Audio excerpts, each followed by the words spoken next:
Irmãos e pais, ouçam agora a minha defesa. Quando ouviram que lhes falava em aramaico, ficaram em absoluto silêncio. Então Paulo disse: sou judeu, nascido em Tarso da Cilícia, mas criado nessa cidade. Fui instruído rigorosamente por Gamaliel na lei de nossos antepassados, sendo tão zeloso por Deus quanto qualquer de vocês hoje. Persegui os seguidores deste caminho até a morte, prendendo tanto homens como mulheres e lançando-os na prisão, como podem testemunhar o sumo sacerdote e todo o sinédrio. Dele cheguei a obter cartas para seus irmãos em Damasco e fui até lá, a fim de trazer essas pessoas a Jerusalém como prisioneiros para serem punidos. Por volta do meio-dia, eu me aproximava de Damasco, quando, de repente, uma forte luz vinda do céu brilhou ao meu redor.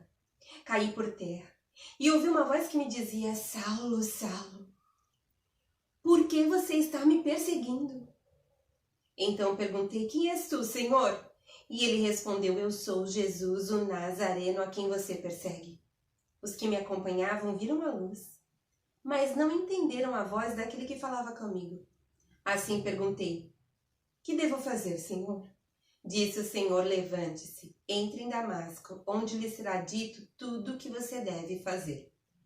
Os que estavam comigo me levaram pela mão até Damasco, porque o resplendor da luz me deixara cego. Um homem chamado Ananias, fiel seguidor da lei e muito respeitado por todos os judeus que ali viviam, veio ver-me e, pondo-se junto a mim, disse: irmão Saulo, recupere a visão. Naquele mesmo instante pude vê-lo. Então ele disse: o Deus dos nossos antepassados o escolheu para conhecer a sua vontade, ver o justo e ouvir as palavras de sua boca. Você será testemunha dele a todos os homens daquilo que você viu e ouviu. E agora, o que está esperando? Levante-se, seja batizado e lave os seus pecados invocando o nome dele. Quando voltei a Jerusalém, estando eu a orar no templo, caí em êxtase e vi o Senhor que me dizia: depressa, saia de Jerusalém imediatamente, pois não aceitarão seu testemunho a meu respeito. Eu respondi: Senhor, estes homens sabem que eu ia de uma sinagoga a outra, a fim de prender e açoitar os que creem em ti. E quando foi derramado o sangue de tua testemunha, Estevão, eu estava lá, dando minha aprovação e cuidando das roupas dos que o matavam. Então o Senhor me disse: vá, eu o enviarei para longe, aos gentios. A multidão ouvia Paulo, até que ele disse isso. Então todos levantaram a voz e gritaram: tira esse homem da face da terra! Ele não merece viver! Estando eles gritando, tiraram suas capas e, lançando poeira para o ar, o comandante ordenou que Paulo fosse levado à fortaleza e fosse açoitado e interrogado para saber por que o povo gritava daquela forma contra ele. Enquanto o amarravam a fim de açoitá-lo, Paulo disse ao centurião que ali estava: vocês têm o direito de açoitar um cidadão romano sem que ele tenha sido condenado? Ao ouvir isso, o centurião foi prevenir o comandante: que vais fazer? Este homem é cidadão romano. O comandante dirigiu-se a Paulo e perguntou: diga-me, você é cidadão romano? Ele respondeu: sim, sou. Então o comandante disse: eu precisei pagar um elevado preço por minha cidadania. Respondeu Paulo: eu a tenho por direito de nascimento. Os que iam interrogá-lo retiraram-se imediatamente. O próprio comandante ficou alarmado ao saber que haviam prendido um cidadão romano. No dia seguinte, visto que o comandante queria descobrir exatamente por que Paulo estava sendo acusado pelos judeus, libertou-o e ordenou que se reunissem os chefes dos sacerdotes e todo o sinédrio. Então, trazendo Paulo, apresentou-o a eles. Paulo, fixando os olhos no sinédrio, disse: meus irmãos, tenho cumprido o meu dever para com Deus com toda a boa consciência até o dia de hoje. Diante disso, o sumo sacerdote Ananias deu ordens aos que estavam perto de Paulo para que lhe batessem na boca. Então Paulo lhes disse: Deus te ferirá. Parede branqueada, estás aí sentado para me julgar conforme a lei, mas contra a lei me mandas ferir? Os que estavam perto de Paulo disseram: você ousa insultar o sumo sacerdote de Deus? Paulo respondeu: irmãos, eu não sabia que ele era sumo sacerdote, pois está escrito: não fale mal de uma autoridade do seu povo. Então Paulo, sabendo que alguns deles eram saduceus e outros fariseus, bradou no sinédrio: Irmãos, sou fariseu, filho de fariseu.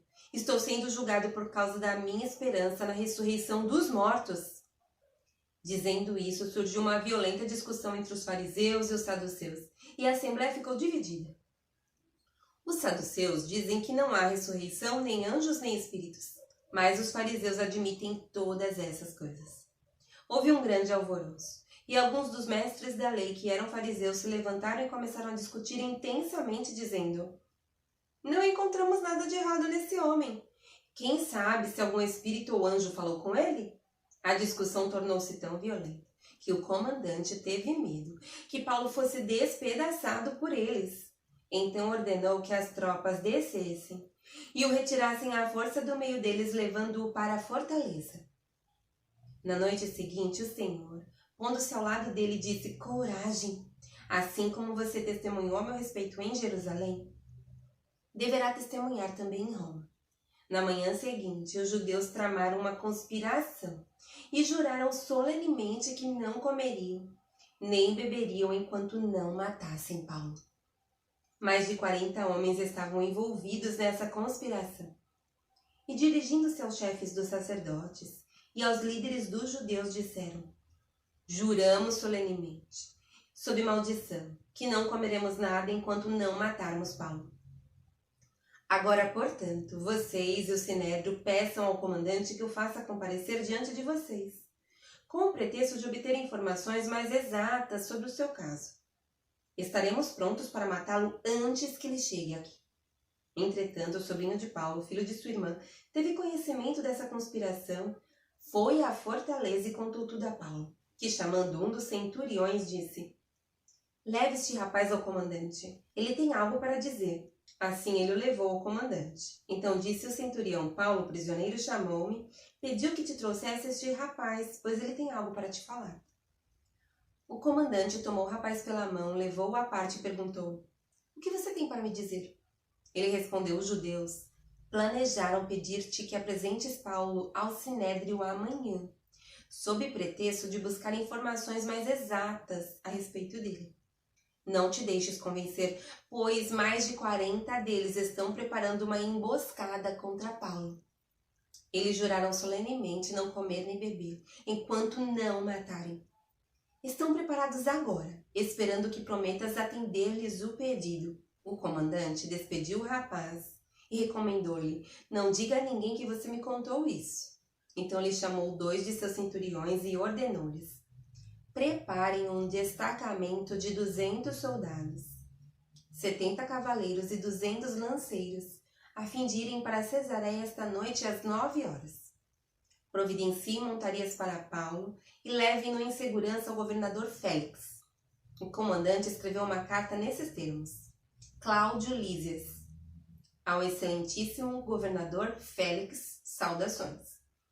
Este homem foi preso pelos judeus, que estavam prestes a matá-lo quando eu, chegando com minhas tropas, o resgatei, pois soube que ele é cidadão romano. Querendo saber por que o estavam acusando, levei-o ao sinédrio deles. Descobri que ele estava sendo acusado em questões acerca da lei deles, mas não havia contra ele nenhuma acusação que merecesse morte ou prisão. Quando fui informado de que estava sendo preparada uma cilada contra ele, enviei-o imediatamente a Vossa Excelência. Também ordenei que os seus acusadores apresentassem a Vossa Excelência aquilo que tem contra ele. Os soldados, cumprindo seu dever, levaram Paulo durante a noite e chegaram a Antipátride. No dia seguinte, deixaram a cavalaria prosseguir com ele e voltaram para a fortaleza. Quando a cavalaria chegou a Cesareia, deu a carta ao governador e lhe entregou Paulo.